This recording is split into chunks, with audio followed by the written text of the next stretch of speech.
All right, 6:02. I would like to go ahead and get started if everybody's all set.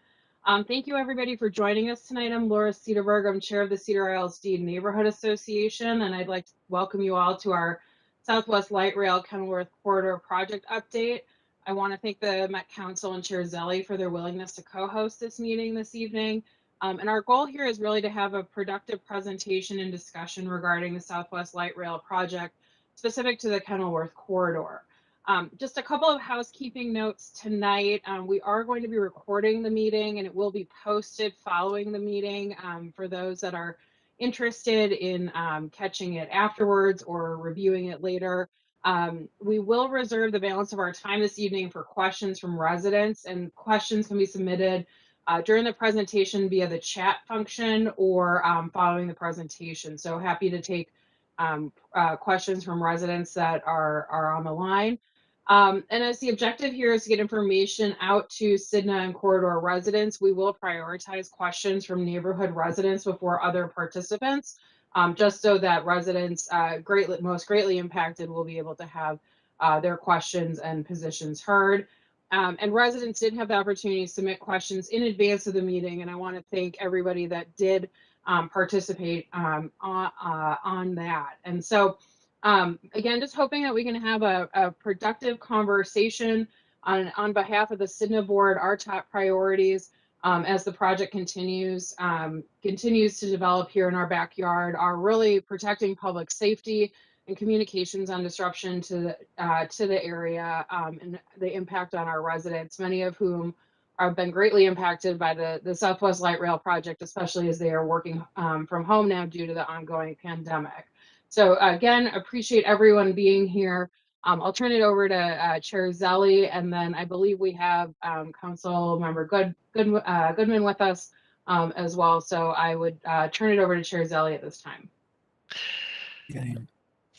Thank you so much, Laura, and good to see you and welcome everybody. I see friends and neighbors and others. As you know, I live in the area, so I am chair of Met Council, and so I'm deeply engaged in a number of projects, but especially this one. And I'm really pleased that we have an opportunity to kind of give you a short presentation, kind of bring up to speed on the overall project and specifically the Kenilworth Trail issues. But and I'm really, as Jim Alexander's, give you a presentation. First, I want to acknowledge, I see Councilmember Goodman here. There might be some other elected officials. I know Commissioner Green was planning to attend, possibly Senator Dibble, Representative Hornstein, and Councilmember Atlas Ingebrigtsen from the Met Council may also be here. Before I'm going to go into some of the higher level and go into the project description, I don't know if Councilmember Goodman, did you want to say anything at this point? Laura mentioned you might.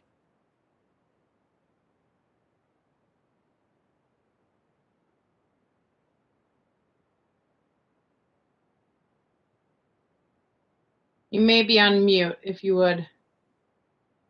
Thanks, sorry about that. Thank you for including me.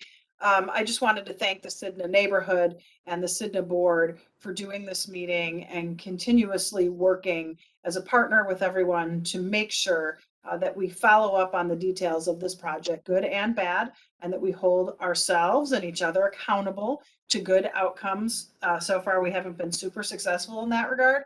But I do think that the Met Council being willing to do these meetings and Commissioner Zelli being on the call is very meaningful. I also think that David Davies agreeing to come to so many neighborhood meetings, that's a big change since Commissioner Zelli took over, and being in touch with all of us on an ongoing basis has been very positive. So thank you, Madam President, and to all the CIDNA board members and residents who came to the meeting. I will mute and turn off my video and listen. Thank you. Well, thanks, Councilmember Goodman. Lisa, it's great to see you. And I think on that note, when I've gotten comments from my neighbors, I hate the project, but I really like David because he's always there with the straight questions and answers. So thank you, David. You're doing a great job. And you know, honestly, this is clearly a project. It's the biggest in state history. we say that a lot, but it's certainly the biggest in our neighborhood, and there's no question it is disruptive. And I think to the extent we can mitigate it as much as we can, but most importantly, that we're really transparent about what's happened, what is happening, and what we expect going forward, knowing that it's quite a puzzle of a project. I just want to share with you some kind of higher level, quick project highlights, just to give you a little context. Of course, that's a beautiful picture. I can't get a copy of it. This is with Administrator Fernandez at an outreach tour we had a few weeks ago. But it was kind of a few milestones. One is we actually are 50% complete, and for such a large and complex project, that's no small feat. We also started laying some track there in Hopkins, so that was on August 11th. So another kind of a milestone that we were celebrating in Hopkins. Over 27 light rail vehicles have actually been delivered. They're actually going through rigorous testing.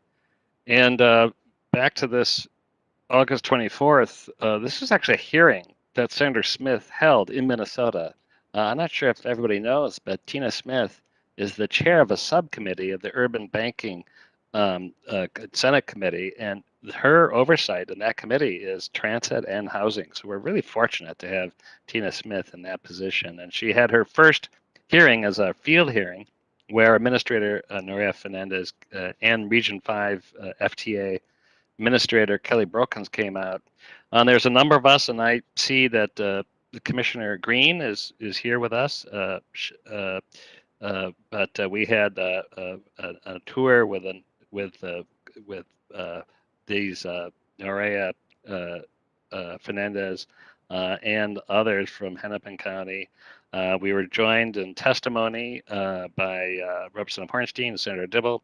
So that was really kind of a great honor. So what these pictures are of actually is in the Royalston area. So this is in Minneapolis. If people are familiar with the farmers market area, that whole route district is being transformed into kind of a creative, sustainable development area. And the Royalston station will be a gateway from downtown into that area. There will be kind of a development based upon the principles of equity, creativity, and sustainability. So it's that is where Jim Alexander, who's kind of standing behind me in this picture, kind of gave an overview. So enough of the large talk. Let's talk about Kenilworth and the project. Jim Alexander is going to take us through some of the issues. I think they'll be interesting for you, and then we'll get to real answers, questions and answers. I will say that these construction challenges, we've had two in particular, and we've all talked about the Secant wall in Kenilworth, and then the large corridor protection area, that large wall, and the Bryn Mawr area. That has kind of shifted the schedule, and that's really where this kind of timeline and cost issues have come. And I have to say, I have great confidence in the project team for addressing all these issues proactively. And so I think Jim will kind of take us through it. But as much as this revised schedule is frustrating, and even the construction itself is frustrating for all of us, I think we're not doing it without proper consulting, outside resources, and real due diligence. So, Jim, take it away. Thanks.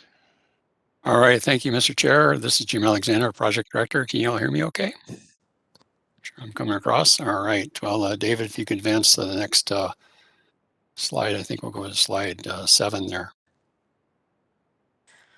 So we talked about these issues earlier this year, quarter protection wall and the Secant wall, both in the Minneapolis area, that have posed the greatest challenges on this project.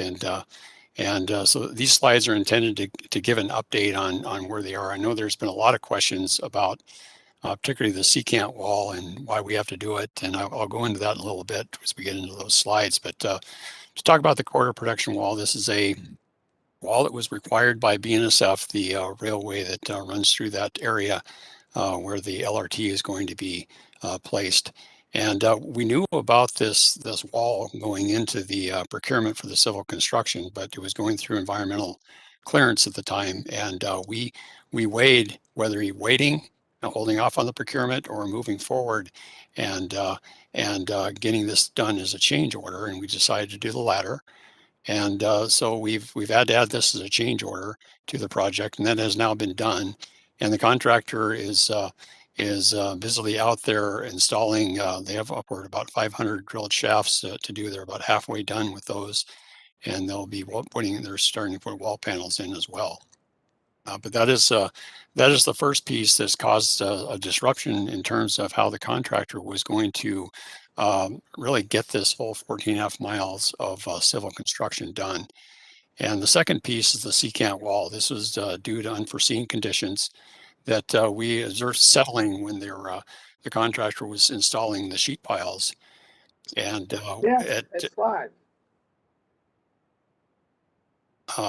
As the sheet piles were being installed, we discovered that the ground was a little denser than we had anticipated for the machinery that was being used. And I'll just note that we talked to the manufacturer of the machinery that was planned for this project well in advance, and they indicated that we could get this to work with the borings that we had, the geotechnical information that we had, the soil information that we had in place. And so this was an unforeseen condition where we had to essentially go through a little different method to get those sheets in, which caused some settlement. And out of an abundance of caution, we made the determination that we didn't want to risk having any settlement as we installed those sheets next to the Sika buildings, both the tower, the condominium tower, and the parking garage. And so we've come up with this alternative method to provide this essentially a supportive excavation. It's called is a secant wall. And we're in the process of finalizing a change order with our civil contractor, and we anticipate having that done later this month. The contractor is actually starting to do some work in preparation for this this week, and so we anticipate this work being underway later this fall. But both these issues have impacted the not only the civil construction contract, but the follow-on systems contract to get this project all built. So maybe David, you could advance the next slide. So here's where we are with next steps. The core protection wall, as I indicated, the construction is ongoing right now. And for the Kenilworth Tunnel, there are a number of issues that we're tackling. One has to do with the grouting sheet separation. I think there was a question posed to us about what is happening. Essentially, as the contractor was installing the sheets, we observed as the excavation proceeded, we observed some gaps had been created between the sheets, and that caused some infiltration of water and some settlement outside of the tunnel excavation. And so we have had to initiate another change order to install grout, and we're also doing some welding activities of the sheets themselves to fill in those gaps, if you will. And that work is underway. The second is the secant wall, which I'll talk about in a moment. We do have two other change orders associated with this tunnel process. One is the contractor spent more time installing the sheets than was anticipated, and they're anticipating getting some compensation for that. And we're currently discussing that with the contractor, and we anticipate doing a change order to compensate the contractor for the additional time because of the change conditions that they had been subjected to. The second is tunnel construction resequencing. And we have to do that because of the secant wall, and probably better when I get to the map, I can describe that a little bit better in a subsequent slide. So in terms of what really needs to be done with these two issues, the core protection wall and the Kenilworth Tunnel, regarding our schedules, we need to essentially revise our civil schedule. And we are in the process of doing that. We've had a lot of productive conversations with our contractors. We actually have brought in some specialists that actually MnDOT uses from a claims and scheduling and cost perspective to help us with these discussions with our civil contractor. And I'd say we're making some very good headway, but we're not there yet. we're still working on getting the things resolved. We're essentially taking this project and kind of revamping how the civil construction and the systems construction will happen. We're looking at getting this work done from the west end to the east end because of the tunnel and the corridor protection. We know those areas are delaying. So we have a lot of other areas that we are letting having the contractor focus on. With the idea is that we would move the construction from the west to the east to help mitigate the time it takes to get the overall construction done and getting us into revenue service. But that does take some time, because once the civil construction schedule gets understood, then we have to get the systems contractor engaged, which we already have started. And they need to be looking at a rebaseline for their schedule as well. And then there's a follow-on contract called SCADA. It's a communications and testing work that needs to be done before we can get ourselves into pre-revenue and ultimately into revenue service. So a lot of steps that need to be taken to get us to the final end product and revenue service. So maybe I could get to the next slide there, David.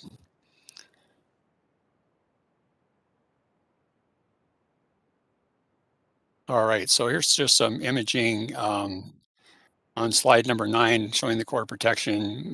Maybe some of you are familiar with this when we had public input on what this wall would look like.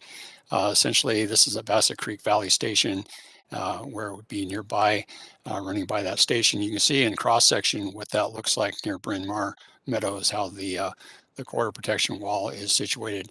One of the questions we do get asked is, could this been done by a separate contractor? And as you can see by this image here, the contractor for the civil construction is really responsible for building that area up where that the two LRT trains are in parallel there together. And that's really kind of integral to this corridor protection wall, because it does act as a retaining wall on the LRT side. So while we did investigate the idea of doing a separate procurement, it just wasn't feasible to have a separate contractor do this work. So we had to have the civil construction contractor do this under a change order. So next slide, please. So the secant pile wall, this is what I was referring to earlier. Give you a kind of lay of the land here. You can see Cedar Lake off to the left and Lake of the Isles off to the right. That black or dark band is the length of the tunnel. It's about a half mile in length there. And the light blue area is where we are looking to do a secant wall, and it's about 500 feet. And what this, the challenges that this does is it limits where the contractor can move their equipment. We're pretty much limited to an east-west or kind of a north-south in this case, going along the Kenilworth trail to access this area. We have recently started looking at having Sunset Boulevard as a separate access, but as you can see, it's very, very narrow, and everybody's familiar with this in the neighborhood. There isn't a lot of room here. And because of this introduction of the secant wall, it's really caused the contractor to kind of resequence about how they're going to do this construction. And therefore, it's caused some delays. And one of those delays that I know everybody's been wondering about is the Cedar Lake Parkway. When's that long-term closure going to happen? And we'd still look to get that done, but it's looking like next spring. Although we will have a short-term, about a 2-week closure coming up later on this month to get some jet grouting done. And we have some final sheeting that has to be done through that roadway there. If I go to the next slide there, David. So this gives you an idea of what the original plan was with the sheet pile wall on the left side and the secant pile wall on the right side. And maybe you could go to the next slide real quick. This shows the tunnel itself. I had a lot of questions about, are we changing the tunnel configuration? The tunnel is essentially the same, but we have introduced now the secant pile wall instead of the sheet pile wall. And that's again along that about 500-foot long segment where the Sika Tower is and their parking ramp is located. So next slide, please. So this is just kind of a depiction of what that secant wall looks like. Essentially a series of kind of interbedded, drilled out cores, if you will, filled with concrete. And every other those concrete columns or tubes are filled with concrete, of course, but a steel beam goes in there. So it's a very, very robust means of supporting the excavation. What I mean by supporting the excavation, you can see in the image on to the right there, where you can see workers down below, and that secant wall is essentially supporting the soil in the background. And you can see that what's called these struts, these bars that go across the screen, those are called struts and wailers. They're connected to that run alongside the secant wall itself. And so a very robust means of supportive excavation, but also very expensive. All right, next slide, please. So we wanted to show some slides of current activities and talk about upcoming activities. And I think we have time for a Q&A, which I'm sure you'll have a lot of questions about. So we'll start with the freight rail work. We've had to have some weekend work over the past month or so. And the reason why we had to do this over the weekend is because we needed to have extended outages with the freight rail company, and they were unable to do that during normal working hours. So we had to request to get that done over the weekends. We think we're essentially done with that request for weekend work. There is still some tie replacement that needs to be done. I'll show on the subsequent map here. David, I think there's the next slide that shows the map. So where you see in yellow is we still need to do some tie replacement, but we anticipate doing that work during normal working hours. So no special weekend work for that effort. You can see in the green, that is those are the areas that we have completed the track improvements. And in that kind of gold area, that's the segment along the tunnel itself, where we need to get the tunnel constructed first before we shift the freight rail tracks back to their original location, and then we'll have new improvements for that as well once we get that in place. All right, so next slide. So this freight rail work, I think I talked about this, but we still have tie replacement. We anticipate getting that done this year, but there's also going to be regular maintenance. We are responsible through construction to maintain the freight rail tracks, and that'll be an ongoing activity that our contractor will be doing. So the challenges here are just the coordination with the freight rail schedules and working with TC&W. We do work very closely with them, as well as BNSF up on the other line, and we have regular conversations with them. And the impacts to community, certainly there's going to be noise, and there will be occasional vibration from the rail maintenance equipment as we move forward with that tie replacement and maintenance activity. So we'll start at the west area. This is Westlake Street Station area. Now, if you've been walking along here, you're kind of wondering what that big concrete area is. That's a lightweight concrete fill, and we've done that because there's some soft soils in this location, and it was really to be able to support the station platform at this location. And so a lot different here in terms of how we treated the soils. We were able to do some other means and not have to do pile driving to support the station as well. But there are also there are sheet piles that have had to been driven in here, both for the station area and the pier protection, which are temporary. They'll eventually have to be pulled out once their use is no longer needed. So upcoming work in the Westlake Street Station area is continued station construction, mostly with the elevators. And as we get to that work, and pier protection will still be ongoing. And again, the challenges we have is the coordination with freight rail.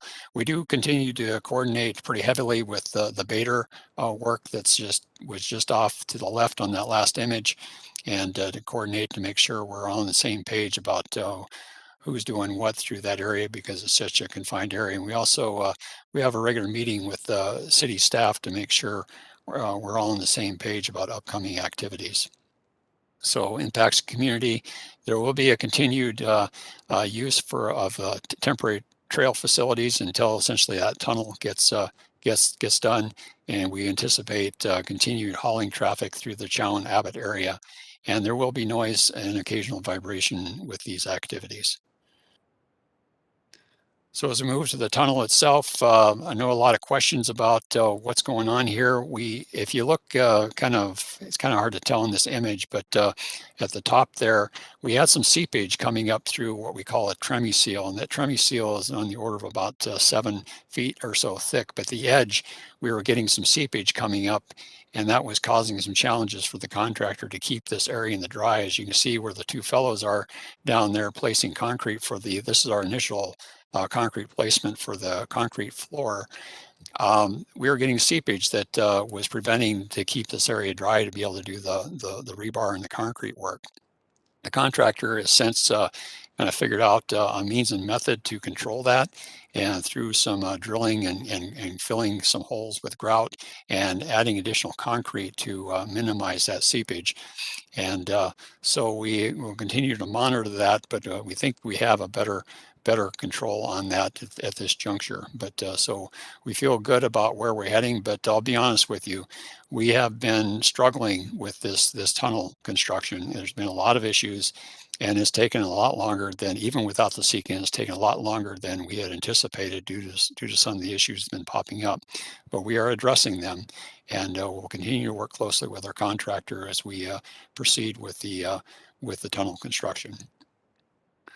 So next, okay, so the anticipated work in 21, we'll continue to do the jet grouting. That should wrap up early next month after we get through Cedar Lake Parkway. We'll have some work further to the east or towards the channel on the freight rail side, and excavation will continue.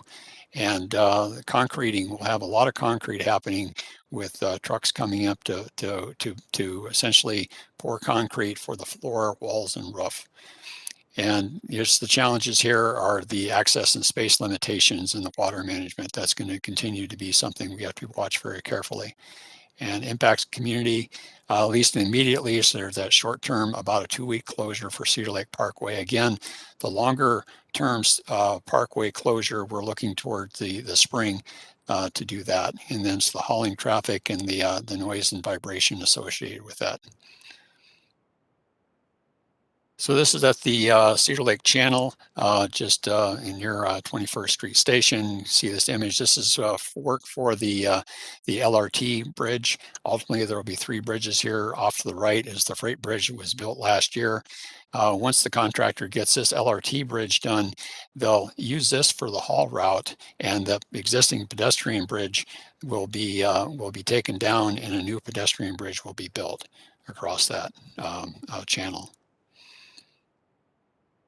And so anticipated work still upcoming, probably going into the spring, is finishing up out that LRT bridge, and some excavation activities associated with that, and certainly concrete placement, and we'll continue on the 21st Street Station construction. And, you know, frankly, it's challenges, close proximity to the residents. We have that all over. And I know a lot of people are fed up with us, and really appreciate you sticking with us. I know it's annoying. We really try to get out communication to you when we see things, particularly when there are high vibration, high noise activities, get that out to you. David does his best to try to communicate those things, even when sometimes they have a tendency to pop up on our screen from the contractor, which we try to avoid at all costs, but it does happen. And we try to make sure that David has that information to get that out to you all. So again, I mentioned the short-term, well, this is a little different. The short-term fall closure of the Cedar Lake Channel. I believe the park board has closed the channel for some of their work as well, in coincident with this, but that'll be continued coordination with the park board. So up at Bryn Mawr Station area, a lot of activity starting to happen here. We have to build we're building a pedestrian bridge that essentially spans from the frontage road up at Penn, just off of 394, and it'll span over the freight rail tracks over to the station. And you all kind of maybe have an idea where the station is, where that soil has been sitting for quite some time. That is what's called a surcharge to really consolidate or settle out the soils underneath. It's another means of doing some mitigation work, so we can avoid doing piles for a foundation support. And there's also doing some utility relocation work in the background there. So work that's going on this area. We'll continue to start working on that Bryn Mawr station. We have some elevators to feed into that that pedestrian bridge, and the quarter protection wall essentially starts at the just the east end of the station area and heads towards Glenwood.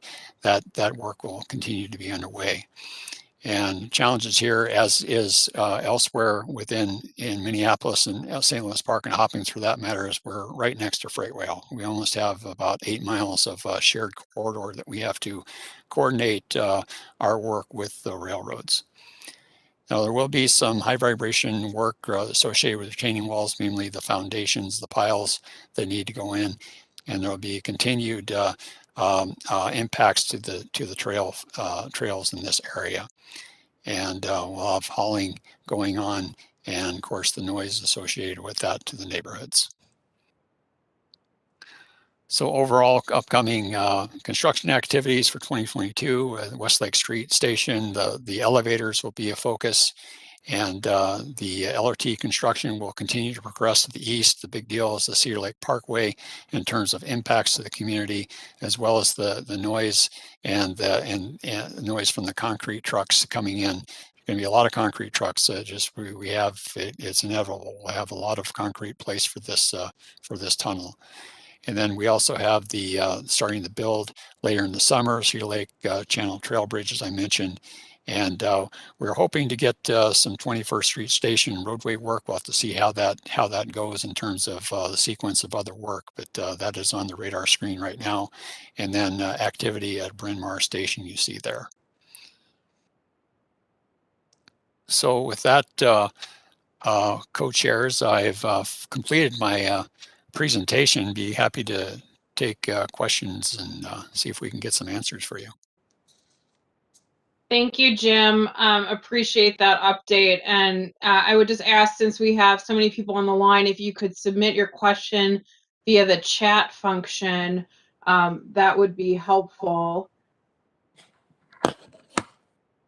And Laura, we can also, there is the ability to raise a hand if we need to, and maybe after a couple questions in chat, we can also turn to folks on phones just in case they are having trouble kind of navigating on like the stuff on phones, and we can at some point provide an opportunity to let phone users unmute.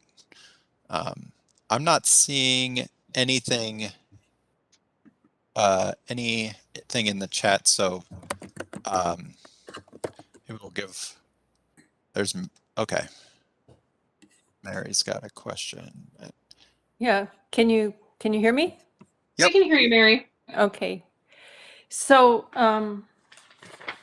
thank you. As I understand it, there are three or four main issues driving the delays: the shifting ground, the SECA problems, the safety wall, and water seepage. Now, I have to say that I'm surprised that you use the term unanticipated for these things, because our neighborhood reminded you fairly mercilessly about every single one of these issues. You can go back and look at the FEIS and see the documents that we submitted to you. We had neighbors spending dozens of hours, hundreds of hours researching these issues. And we told you these things would happen. So I'm not only a resident, I'm a taxpayer. And I want to know, in terms of responsibility, when you say to the public, we want your comments, and then we take you seriously and we give you our comments, they are ignored. And the result is that there are literally hundreds of millions of dollars of taxpayer money that is paying for the fact that the Met Council didn't listen to us stupid old residents. We didn't know what we were talking about. We did know what we were talking about. I want to know, what is the process by which you took us seriously or pretended to take us seriously? What's the process? What did you do? When we said, for example, the grounds are shifting, you won't be able to have the stable basis for doing what you want to do. When we said you need a safety wall, or we didn't say that, we just said it was unsafe to have the light rail next to the freight rail, and you dismiss that. Well, now BNSF says you need the safety wall. I want to know, did you take us seriously? And if you did, how come you were so wrong? Because we were right. Well, there's a lot there, Mary. Maybe I could start with the quarter protection, as I indicated earlier. We knew that the quarter protection wall was required, and we had evaluated whether we were going to stop our procurement for civil construction and get that into the civil construction project or not. And we made the decision to proceed. And we did that knowing that it would be added as a change order. So it isn't something that was unforeseen or new. It just was not in the civil bid because it's going through environmental review at the time. So it was not unforeseen. I mean, it's been in the paper that these were unforeseen costs, but they were foreseen. They just weren't acknowledged. You knew about them, but you didn't tell anybody that you knew about them. Well, just to be clear on the quarter protection, we knew about that. We had to negotiate a price with the contractor, and we didn't know it was going to cost the amount it did. We had a smaller estimate for that, so it wasn't an unforeseen condition. What we spoke about for unforeseen conditions really relates to the Kenilworth corridor and the tunnel. As we were installing the sheets, and I don't know if you want to go back, David, back to that previous cross section might help for folks to understand what I'm trying to relay here. So as the contractor was installing these sheet piles, we encountered much more resistance than was anticipated. And that was due to boulders, was due to the density of the soil. And as a result, the contractor had to auger in front of the sheet as they're placed in the sheets. And what happened with that is settlement occurred. And we could deal with that settlement elsewhere, but as we looked at the situation over by the Sika buildings, we said that we don't want to take the risk of damaging those structures. And so we said we're going to have to come up with an alternative method of installing those sheets. And I'll even go back to preliminary engineering. We discussed this approach. We shared our borings with the experts, with the manufacturers of the equipment, and everybody was on board saying it'll work. And we have our best engineers looking at it. Everybody determined it was going to look. This has nothing to do with shifting. This has to do with a method of installing these sheets. And it was just determined that we were having too much settlement, and we were running the risk of settlement near the buildings. And so we made the decision to do a secant pile wall. And that took a lot of time to come up with a design for that, because it's a very specialized, although it is used. There's a secant wall over in the uptown parking garage. It's not an uncommon, but you need to make sure the design is right. We need to make sure the waterproofing was right. So, those are the facts. And just going back to the environmental process, we took in a lot of comments from a lot of folks, not just from your area, but the whole 14.5 miles and beyond. And we take those questions and comments very seriously. We work with the FTA very closely to address those comments and questions as we move through the process of our environmental record. And that's all in the documentation. Well, I just want to say, we told you these things would go wrong. We told you there would be extra costs, and it did happen. And that's all I have to say on this. Thanks, Mary. I appreciate your comment. There are a couple of just logistical questions that, and as we're hoping to get folks information just about upcoming milestones, wanted to transition to those. But the first one from Michael is, what date does tunnel digging start to the east of Cedar Lake Parkway? Laura, sorry, I didn't question what date was. What date does tunnel digging start to the east of Cedar Lake Parkway? I would guess that would be toward The summertime of 22. Maybe Andy Collin could help me with that. I do have Andy Collin and Brian Renzel from our construction team that might help support. But as I indicated earlier, we are currently forecasting, working with a contractor, that we believe that the Cedar Lake Parkway closure will be happening in the spring. So that the contractor has to proceed through that area and then get to the other side before that work can commence. So I'm thinking it's going to be later in the summer of 22. Andy, do you have anything to add to that? No, Jim, I think you're right on with that. It'll follow that closure of Cedar Lake Parkway. The short or the long-term closure of Cedar Lake Parkway. And as we're looking at that corridor, and I know we submitted questions regarding this in advance, but I'm wondering, and the group is wondering, if there's a general update just on the trucks hauling on Sunset Boulevard, and if we have any other further detail that can be shared at this time in terms of anticipated length and duration and volume of trucks that'll be moving through that area coming up.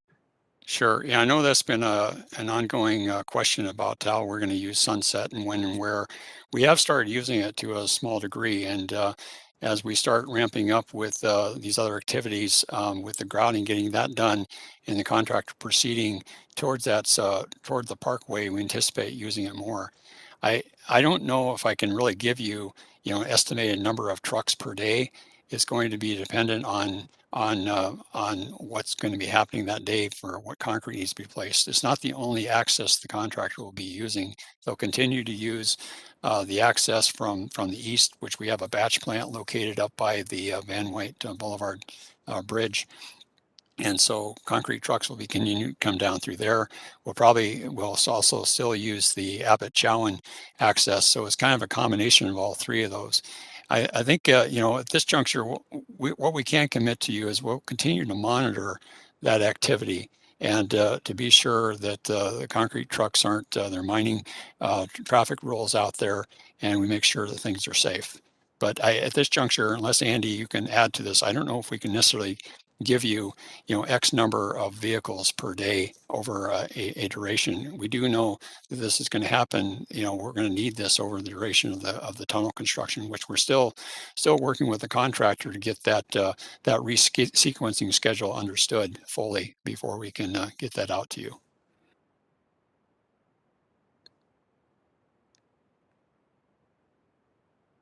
Thank you. And there's a question here just about what the plan for Burnham Road and the Burnham Bridge is when we do have that Cedar Lake Parkway closure here coming up next week. Is the Sure. plan to return it to two-way traffic? Well, as I understand, Andy may have to help on with this, but the city has some work up there that we're trying to time everything right. So we're not closing Cedar Lake Parkway at the same time the city's doing their work. And I understood that the last I heard, the city was going to be finished up with that work here in the next week or so, which would allow us to then close the parkway because we don't want to have both of those conflicts going at one time. Andy, do you have any update on that? Again, Jim, right on the head. Been working with city officials and my contact Rick Kreiser to make sure we're coordinating those projects together and not overlapping. Rick and his folks should be done, and we should be moving in. And to answer the question specifically, yes, Burnham will go back to two-way traffic while we're there for 2 weeks. Yeah, Andy in the short-term closure. Jim, Rick Kreiser here from the city of Minneapolis. I did confirm with our surface water and sewer groups yesterday that the concrete was one pour today and one tomorrow on Burnham Road. We'll have some cure time, and we anticipate opening Burnham Road next Monday or Tuesday. And then with the closure coming a week after that, there shouldn't be any overlap of the two roads being closed at the same time.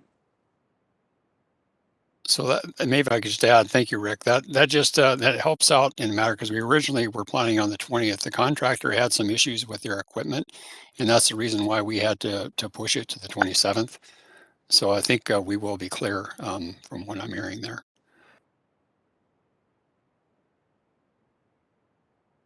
Thank you. That's helpful.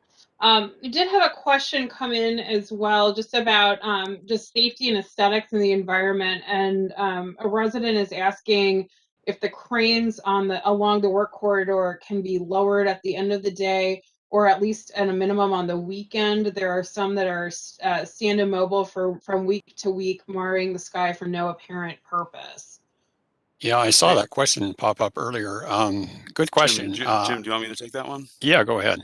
Yeah, this is Brian Renzel, the Director of Construction. I think we kind of have two challenges with that. Number one is we do have pretty tight space constraints.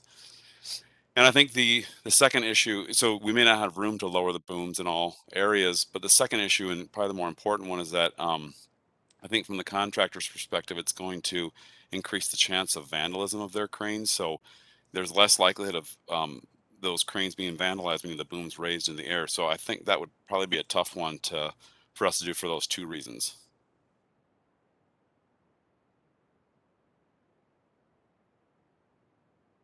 Okay. Pam is saying, I live right in front of the first tunnel cell where the staging area is. The cell is taking so long to work on. When is the first cell going to be completed so you can move on to the next cells? How long will the tunnel work take, and how many years are you planning for the tunnel completion?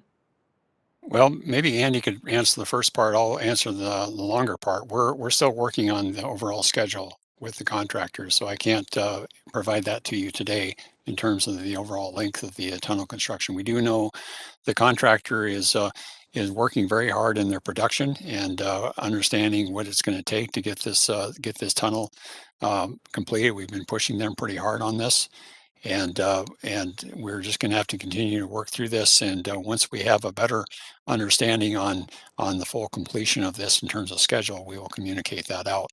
But maybe Andy, you could talk about the kind of the sequencing of kind of next steps of the tunnel itself. Yeah, sure. Thanks, Jim. So if you're adjacent to the tunnel, you probably noticed that we completed our first base slab pour of the tunnel, which included some of the walls along the sides. We're actually looking to make another pour there. I believe it's Thursday of this week. So we're starting to make some headway in the actual tunnel proper, if you will, and starting to move this thing forward. So I certainly can understand we've been there a while. We're starting to get an idea of how quickly we can click these pours off. I think it's looking in the less than 2 weeks per pour. So those are going at 30 feet a section for the base and the sides, and then we've also got to come back and do the rest of the walls and the top of the tunnel. So it's looking like, you know, if you extrapolate that out, you've got 1, 2, 3, 4, 5, 6, call it 7 or 8 pours. So if you do the math, you're probably in the 2 to 3 months area before it's all cured out and ready to go. And then of course we have to backfill and kind of clean up after ourselves as we move out of there. But those are always early durations on activities like that. I tend to be conservative on, and I hope you can bear with us on that, as the contractor does get better at this as they go along. So we'll see if we can improve on that, but I would anticipate that's generally where we're headed. And then we'll be on to cell CW6, which would be the next one to the north or east, depending on how you wanted to look at that.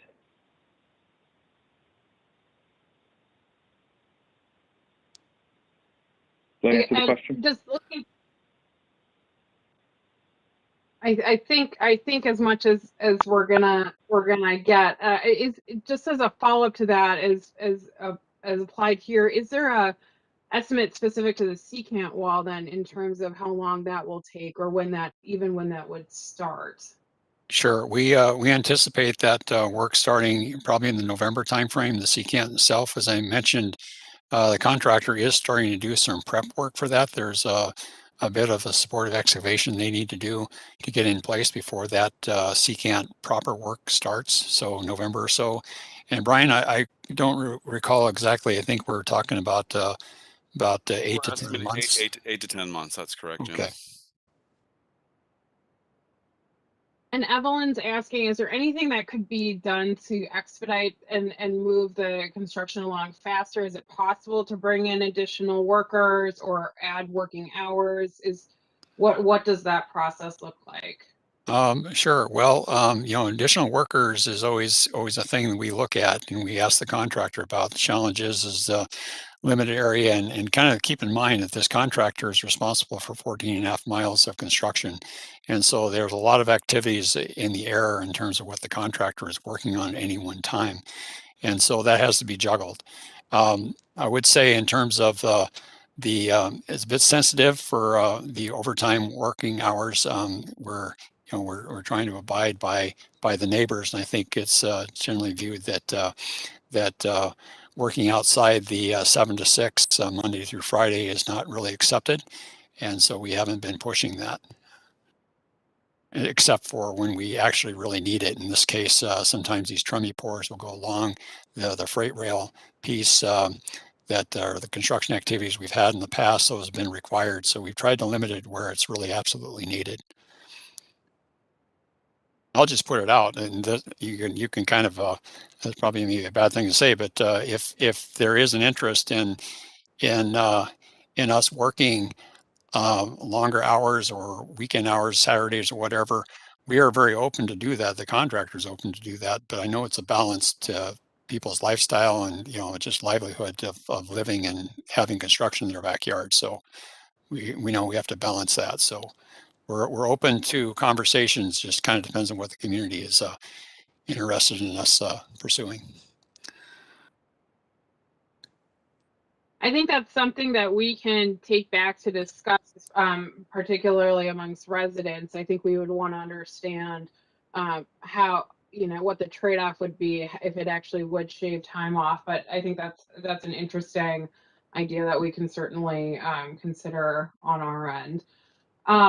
A couple of we haven't really talked about the cost of the project here, and so there's a couple of questions just around where the cost is, and wondering what the total estimated cost overrun is currently, and then also just a general it looks like a question and observation is perhaps it would have been less expensive to just buy the existing properties for the right of way as opposed to dig the tunnel. So I just ask for a reaction there and an update there.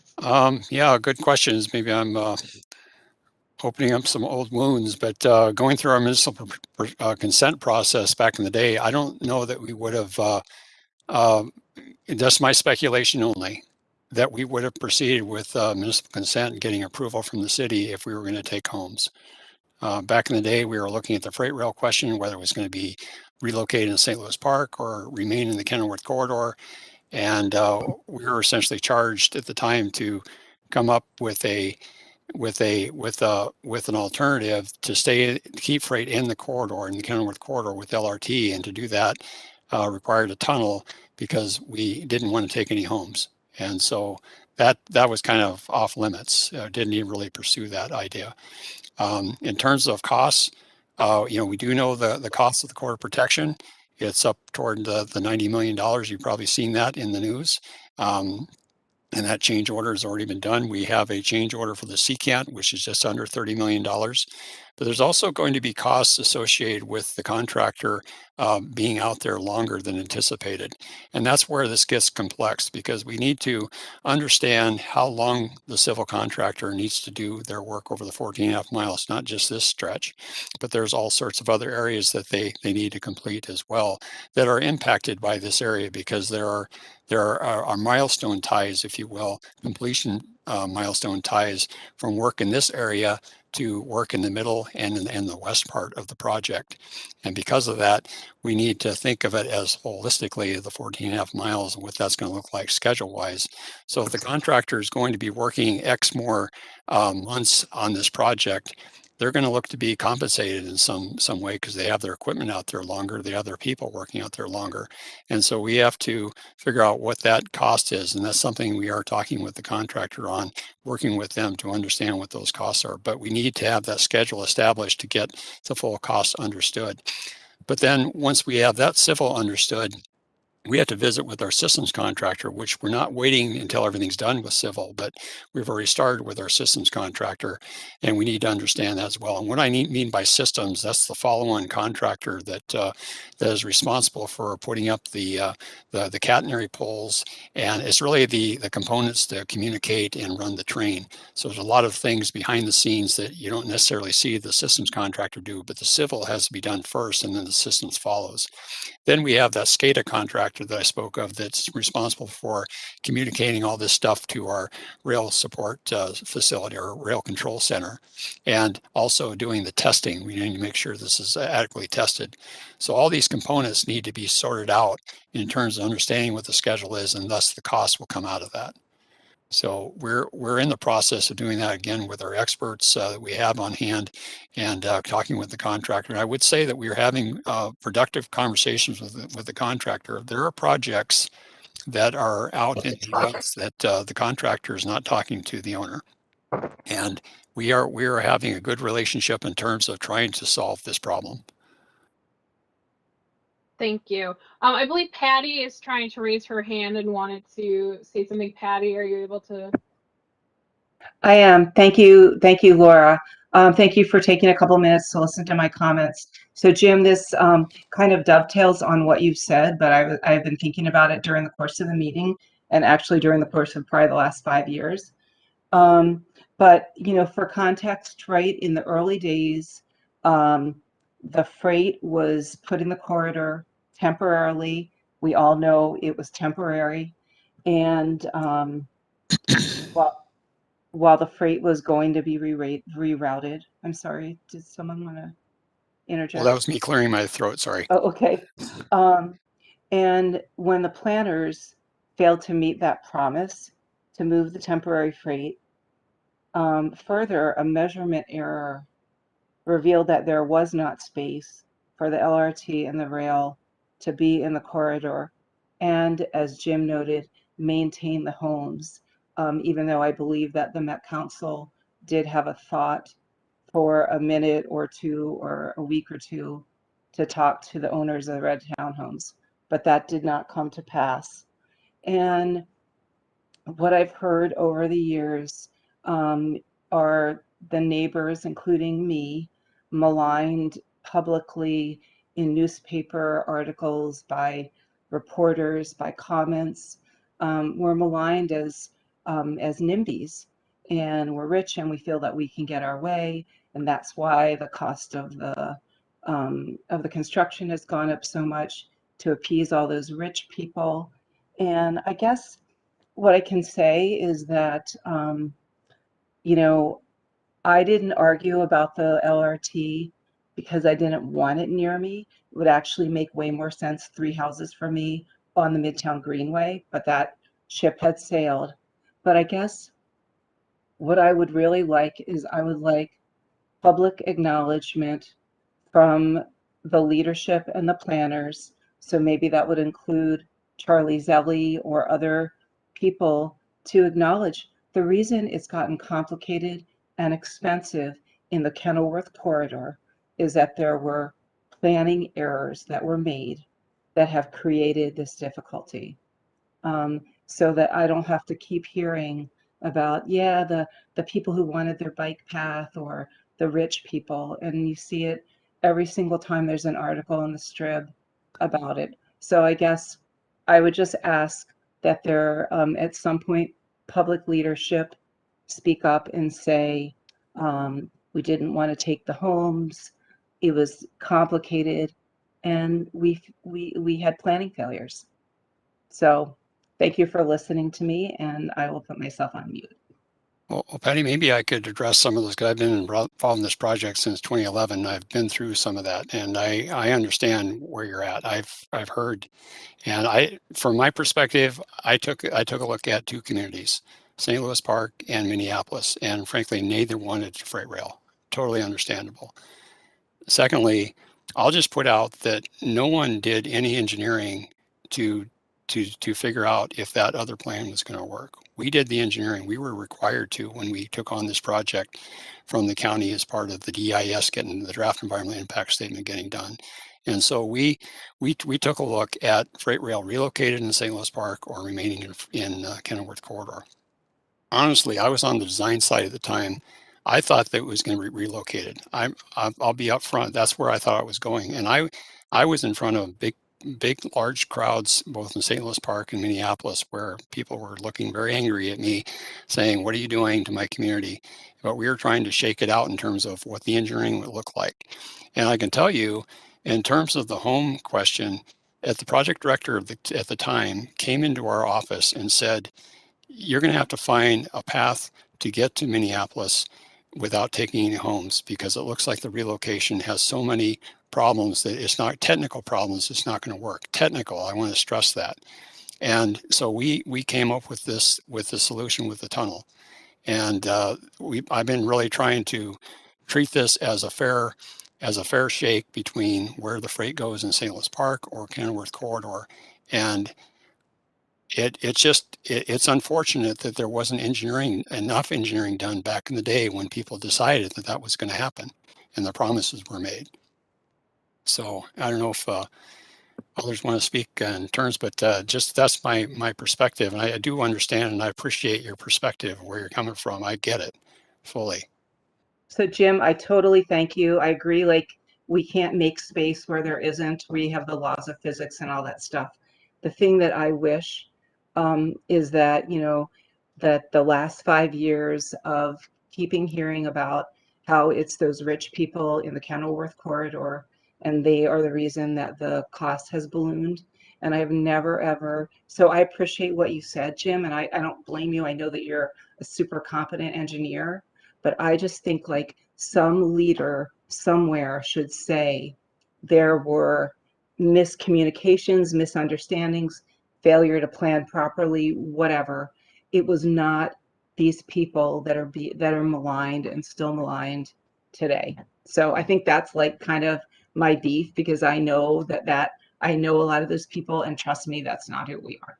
So I would just love for that to happen. But I do appreciate your comments, and I appreciate that we're not losing homes and whatnot.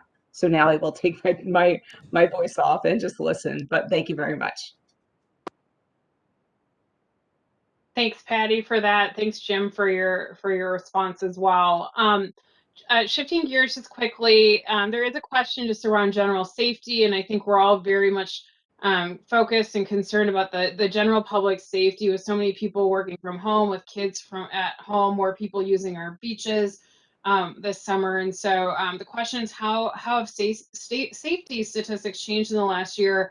We know the incident rate was higher than the national norm. What is the incident rate now around the project, and what kind of accidents have been there? I think we're all familiar with the crane a few months ago, but just hoping we can get an update there. And also, I would say, what are the plans to continue to prioritize public safety through the fall and the winter here as well?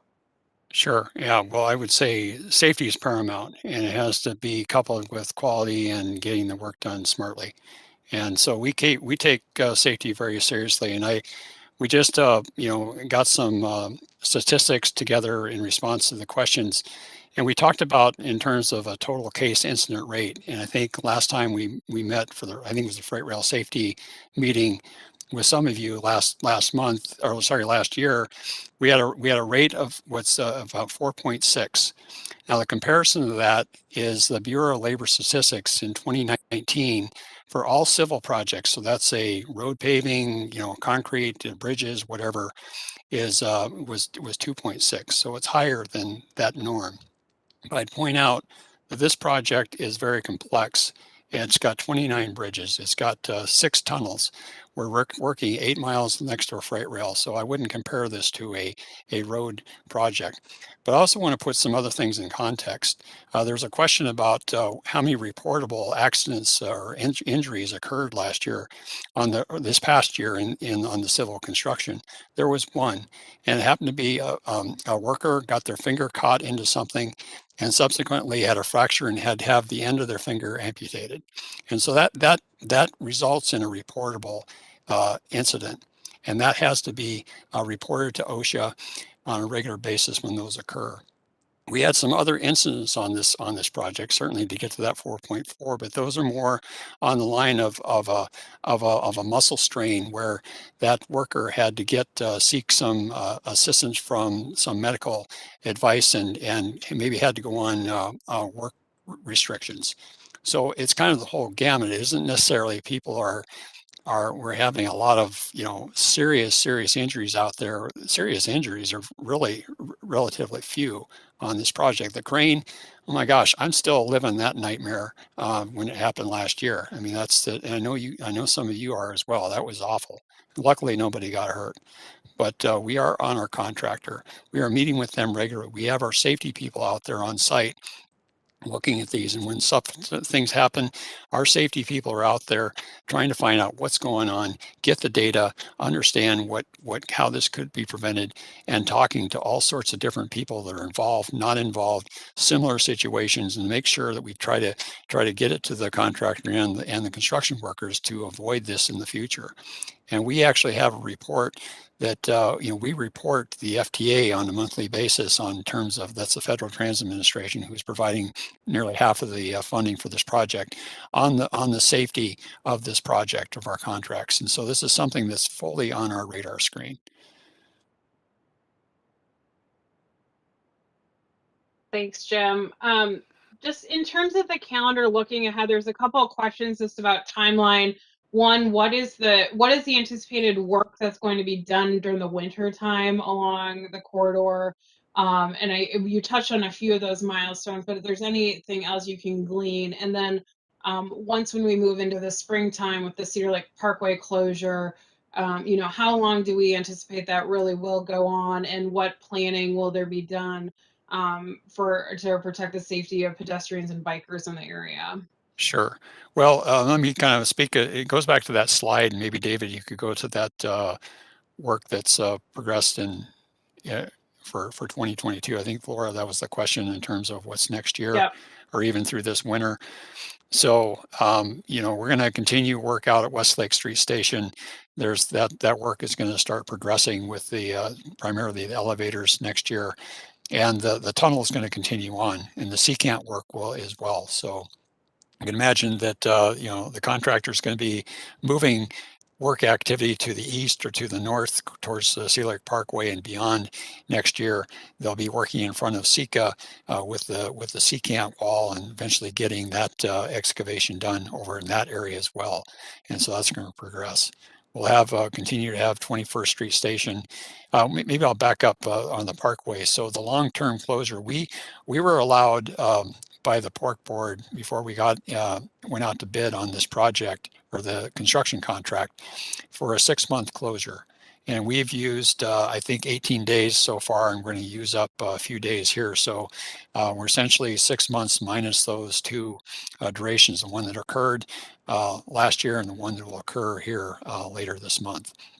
And so that's the length. That's what we told the contractor that you have to be able to close off that roadway to be able to do your construction. And so that's where we're at with the contract, and that's our understanding with them, with the contractor. Kind of moving on, there'll continue to be activity at 21st Street Station as work fills in. I think we have about 10 or 11 stations under construction of the 16. And so 21st will continue, and Bryn Mawr will start to see much more activity over there as they start working on the pedestrian bridges and for the bridge, and there's a number of retaining walls up on the bluff. And then, as I mentioned, we have elevator work that will want to start happening at that station as well. So I'm not sure if I'm specifically getting to your question. I think I heard something about how we're going to maintain. Maybe I'll speak about the Parkway. We will maintain access for peds and bikes across to get across on the Parkway. We may have to adjust it a little bit to fit within the construction, because as folks have seen, there's a lot of equipment out there, big equipment. So we have to figure out where that route's going to be for the peds and bikes. And I can just speak. You can see I display my helmet in the back of me. I do that for a purpose, to demonstrate to the people. I ride into work every day, and I'm an avid bicycler. I ride by the construction site. I check things out. I'm very observant to see what we're doing, what we're not doing right. I try to keep on top of things to make sure that peds and bikes can get through our construction areas safely. I would make the general request in that planning that there be significant attention paid to striping and just any potential crosswalks and markings for bikers and pedestrians. I know on Burnham Road here, we have a small stop sign now that offers a good suggestion of stopping, but is largely ignored by bikers and pedestrians, and so continues to offer a number of potential accident situations. And so as we look at the closure, just want to make sure that we're marking and directing folks as safely and as clearly as possible. Yeah, I agree. We've been looking at that situation. Particularly, we had a couple of incidents early this year where we had the contractor driving across the parkway without flagging, and we have a video from someone. Maybe they're on tonight where they're carrying a beam across the roadway. We got to stop that, and so we're trying to figure out the best way to get that under control. I think right now we have flagging. We want to take a look at some other measures that we could do out there, and it's something we're keeping an eye on.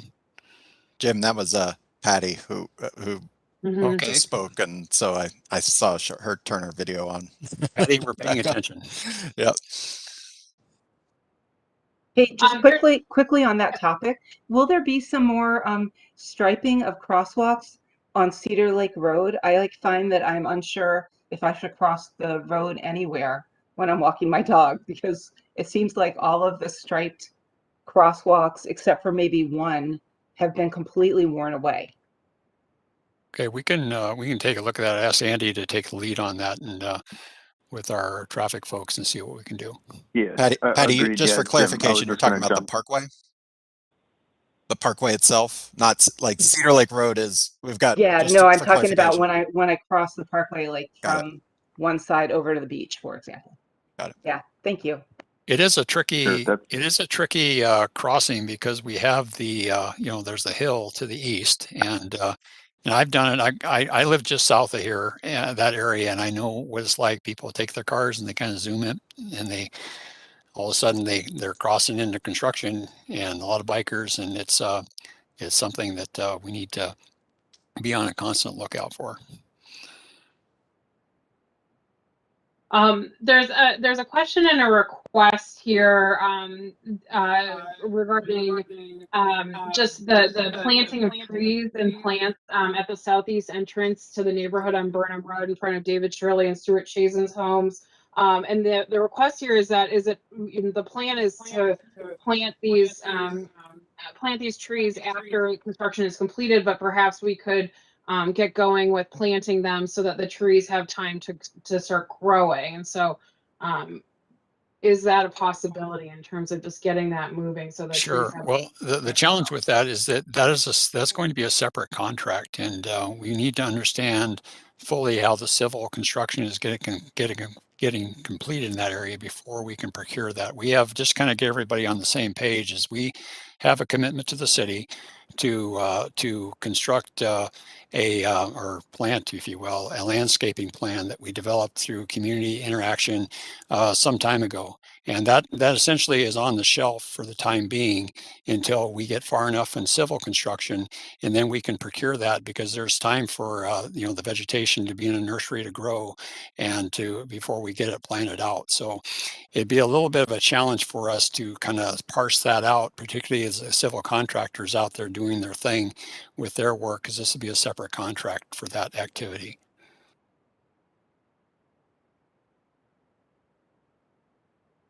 Thank you.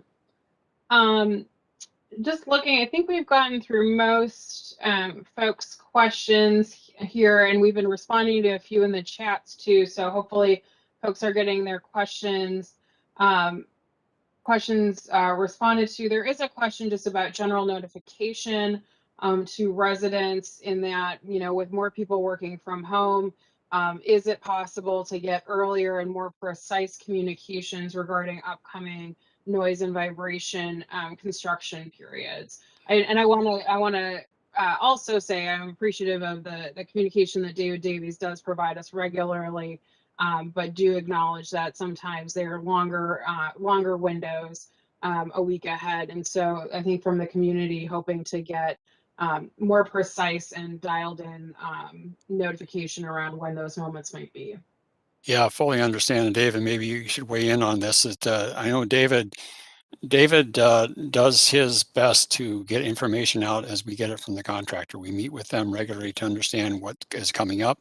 And as I indicated earlier, sometimes things pop up that we didn't know about that we're trying to get in front of. And we try to, we speak to the contractor leadership about this to make sure that we understand, because we're communicating to you all about what's going on. And we want to be accurate and timely on those communications. And it's an ongoing process that David is heavily involved in. He has support to do that. It's not just on his own, but I get it. It's a challenge when all of a sudden we're driving sheets around the Westlake Streets um, bridge structure, and it's like everybody's, what's going on? And so sometimes we're caught off guard on occasion, and we're doing our best to not be caught off guard and stick with our contractor, understand, and give you advance notice when we can at all possible conditions. So David, I don't know if since you're the one that really is in the middle of this, I invite you to maybe Sure. expand on that. Thanks, Jim. Just wanted to briefly say I absolutely appreciate comments from the community about and feedback about how we can tweak and adjust our communications, especially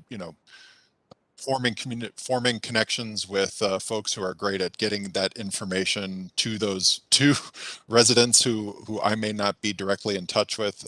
It's always useful. It's been an iterative process. With feedback from the community, we've adjusted how we send our weekly construction update, what kind of exhibits we show week to week. People have really appreciated the visual complement to some of our bullets. Even we continue to tweak our messaging, and Laura, loud and clear, I think as much advance notice that we can get people, especially on some of these more impactful activities, the better. It makes my job easier when you have advance notice, so it is in my and the outreach team's best interest to get that information to you as soon as possible. As you've seen in the past, sometimes we get a message out and it changes on the fly. Sometimes that causes even more confusion, so we always do want to split the difference between getting ahead, but also having it be accurate and reliable. But always, we can always do better on that. I certainly welcome feedback and want to get, when it comes to things like pile driving, I want to get as much time as possible ahead of it so that people are aware of those types of activities. Thanks, I appreciate that. I again, it just as it's the corridor is a work site for many and the construction workers. It is now the work site of all of us that are working from home during the construction and trying to run calls all day and conduct our business as well. And so again, just the more frequent and the more advanced notice that we can have on construction happening on specific days that'll impact areas, I think would be very much appreciated by everybody. Very fair. There's another question here just about how will you manage with dewatering after the construction is finished, or will this be presented as an unanticipated problem? So shifting gears slightly. Yeah, well, in terms of the tunnel construction, once we're built out with the tunnel, we won't be doing any dewatering. We still have provisions, so if there is water that occurs in the tunnel, say if we have a sprinkler system in there, or, if we have to have rainwater or whatever, we have a means of taking that out of the tunnel and discharging that into the appropriate facility. But we won't be doing any long-term dewatering. In fact, I've kind of really told people this is not a dewatering construction project. We're essentially building a cofferdam, if you will, and we'll take the water out from inside the excavation, but not dewatering, because some projects have wells that go beyond the tunnel itself, and we're not doing that. And long term, we have no need to do that. We're essentially, this tunnel itself. If you go back to that image, David, the final tunnel configuration, there's waterproofing around the whole circumference of that tunnel. You can see that kind of darkish orange line there, where we have a membrane that essentially cocoons the tunnel itself. So there's no need for long-term dewatering.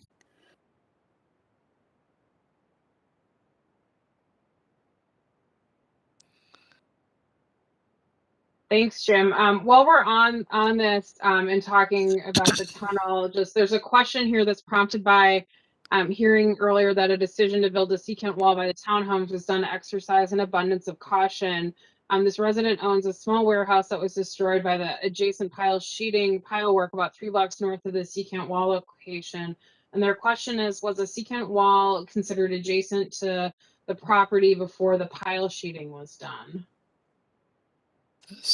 I'm not sure I understand the question. The secant, could you say that last part again? I didn't quite. Was a secant wall considered adjacent to my property before the pile sheeting was done? We only considered the secant pile wall at the SECA facility. The SECA facility is within, many of you know this, we're sometimes inches away from the foundation of the parking garage. The parking garage is really the concern, because the foundations, it's a spread footing. There's 15 of them, and we go right next to some of them. And so that's where we had focused this secant pile wall.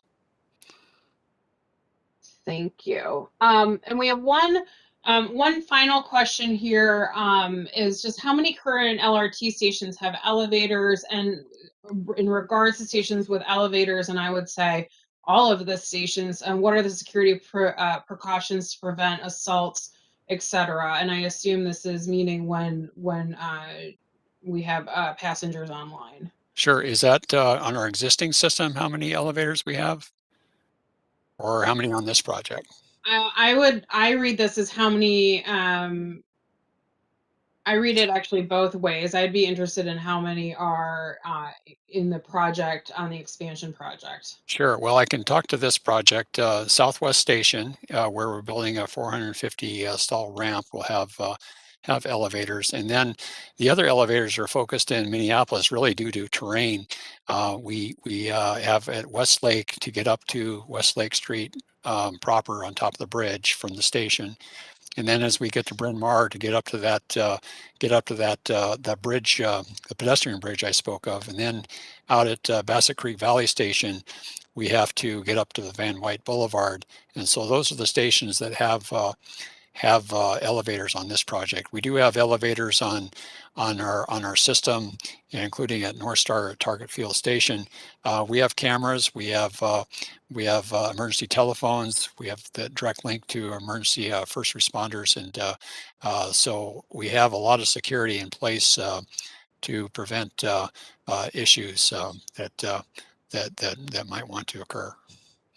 I just don't know we could get that information to you. I just don't have it ready. We could send that subsequent to this in terms of what's going on in our existing lines, if that's helpful. That would be appreciated. Thank you. All right. Laura, Yep, go ahead. I was just going to ask if we wanted to, I know we have a few people on phones, and just in case someone doesn't have I know there's a few more minutes, maybe just allow some silent space just in case someone wants to unpause on a phone. Are there any phone call-in callers who can have any questions?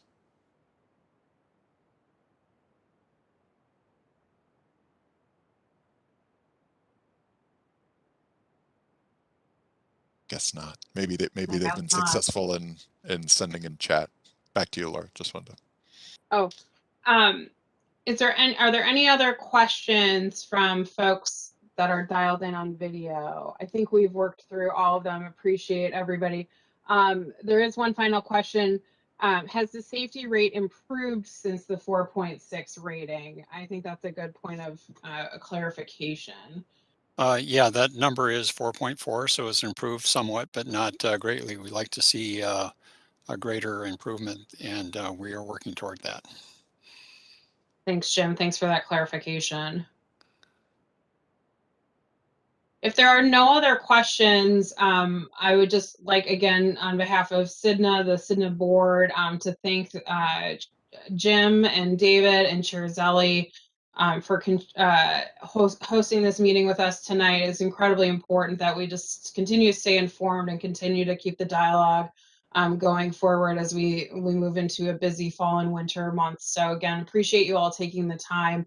The presentation, as David noted in the chats, there will be the presentation and the recording will be posted on the Met Council website, and we'll share it through our CIDNA email as well.